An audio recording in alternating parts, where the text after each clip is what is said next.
René van der Linden natuurlijk, oud-voorzitter van de Eerste Kamer, huidig senator. Je weet, de Staten kiezen via getrapte verkiezingen 75 senatoren straks in de Eerste Kamer. Dus zijn deze verkiezingen uitermate belangrijk, ook voor het huidige kabinetsbeleid. Kan dat nog gesteund worden in de Eerste Kamer? Meneer van der Linden, meteen om u te beginnen. De CDA doet het wat dat betreft heel erg goed. Zagen we ook een roer dalen. Het zegt nog niks voor deze hele provincie. De peilingen zien er wel heel erg goed uit. Wat dat betreft heeft Buma het dan landelijk toch goed voor elkaar gekregen. Nou, ik ben erg blij dat wij weer een stijgende lijn te pakken hebben. Ik geloof dat het CDA heel belangrijk is voor het land. We zijn een echte volkspartij. En met name een partij van de regio's. En daarom verwacht ik ook dat we in Limburg erg goed doen.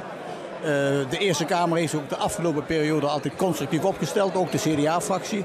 Ik vind niet dat wij echt partijpolitiek moeten bedrijven binnen de Eerste Kamer. We hebben ons als wijze mannen gedragen en ik geloof dat het ook voor de toekomst belangrijk is. Maar dat dreigt wel een beetje, hè? Als de Tweede Kamer zijn meerderheid in die Eerste Kamer verliest, heb je kans dat alles in één keer op zijn hoop ligt. Dat verwacht ik niet. Ik verwacht wel dat het kabinet meer rekening gaat houden, ook met de wensen die het CDA heeft. Zonder dat er onderhandelingen zijn, weet het kabinet goed waar bij het CDA de prioriteiten liggen. Onder andere ook bij lastenverlichting voor de burgers. Ja. En als het kabinet die richting op gaat, zal ze zeker de steun ook van het CDA krijgen. Nu is het voor potentiële senatoren natuurlijk een heel interessante avond. Voor u misschien wat minder, want u neemt tenslotte afscheid straks in juni. Nou, ik moet zeggen dat ik op 2 juni wordt de afscheid genomen. Dat is na 38 jaar. U heeft er genoeg mee?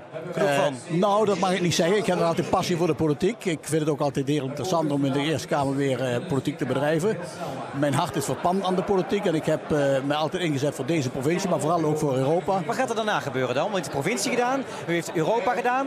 Dan zou je nog kunnen zeggen, ik ga me voor een stad inzetten misschien. Nee, ik heb een aantal activiteiten, die blijf ik doen. Want de Eerste Kamerlid is een part-time functie. En ik heb een aantal activiteiten in het bedrijfsleven, in het vrijwilligerswerk. Met name ook bij de Master School of Management. En ik geloof dat juist vitaal blijven heeft te maken met actief blijven. Maar een burgemeesterspostje zit er wat dat betreft niet meer in, wat u betreft? Daar heb ik nooit ambitie in gehad, eerlijk gezegd. Ik heb altijd een hele goede combinatie gehad tussen Den Haag, de provincie en Europa. En als voorzitter van de Assemblee van de Raad van Europa moet ik zeggen dat mij dat veel meer op het lijf geschreven was. Is gezegd. Nog één vraagje. Bent u een twitteraar? Nee, ik twitter niet.